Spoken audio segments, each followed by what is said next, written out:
రిప్లైలో చెప్పొచ్చు. ఈ కొత్తగా ఏం చెప్పలేదు వారు, రిప్లైలో చెప్తే చాలు. నేను 5-10 నిమిషాలు కంక్లూడ్ చేస్తాను సార్. సార్, గౌరవ మంత్రి గారు మాట్లాడుతూ మాకు కోర్టులు అంటే చాలా గౌరవం ఉందన్నారు అధ్యక్ష. సుప్రీంకోర్టు అన్నా హైకోర్టు అన్నా చాలా గౌరవం ఉందన్నారు. చాలా సంతోషం. ఎందుకంటే సుప్రీంకోర్టు మనం తీర్పిచ్చింది సార్. 10 మంది ఎమ్మెల్యేలు ఎవరైతే పార్టీ మారారో వారిది కూడా మరి స్పీకర్ గారి పరిధిలో ఉంది. వారి విషయంలో కూడా స్పీకర్ గారు నిర్ణయం తీసుకుంటారని మేము ఆశిస్తాం. కోర్టుల మీద గౌరవం ఉందన్నారు కదా సార్, అందుకే చెప్తున్నాం. అట్లాగే సార్ వారు అన్నారు సార్, మేము ధర్నా చేశాము ఢిల్లీలో అన్నారు, మేము రాలేదు అన్నారు.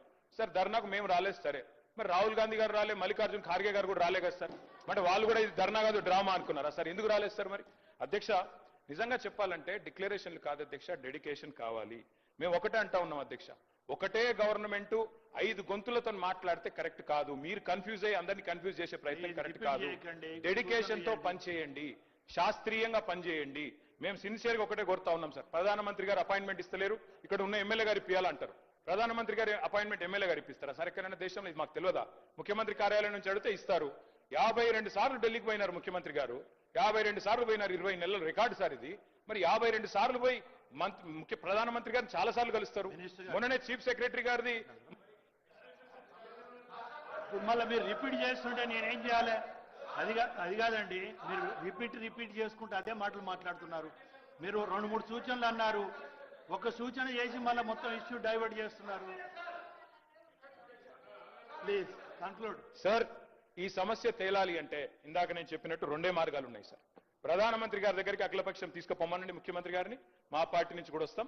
తప్పకుండా మా పార్టీ స్టాండ్ ఇక్కడ చెప్తున్నాం క్లియర్ గా, we are in support of this bill అని చెప్తున్నాం. రెండోది సార్, ఏదైనా చేయాలి పని అంటే డెడికేషన్ ఉండాలి సార్, ఉత్త డిక్లరేషన్లతో కాదు.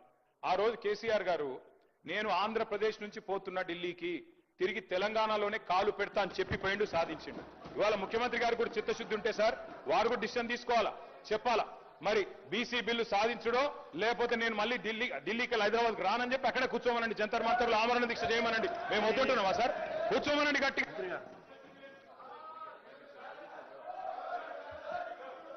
సార్, కేటీఆర్ గారు మరి మేము పెట్టినటువంటి ఈ సీలింగ్ సంబంధించి ఏదైతే ఉందో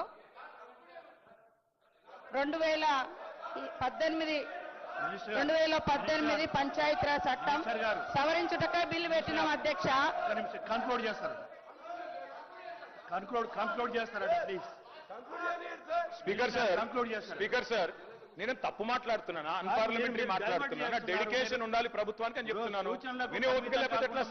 ఇంత ముఖ్యమైన బిల్లు సాధించాలి అంటే, హక్కులు సాధించాలి అంటే ముఖ్యమంత్రి గారు ఆమరణ దీక్ష చేయండి అని చెప్తున్నాను. తప్పే ఉంది సార్. వారు ఇదివరకు 100 సార్లు అన్నారు. అట్లాగే చివరికి ఒకటే మాట సార్, ప్రధానమంత్రి గారు అపాయింట్మెంట్ ఇస్తలేడు అంటున్నారు ముఖ్యమంత్రి గారు. ఎందుకు ఇస్తలేడు సార్ అపాయింట్మెంట్?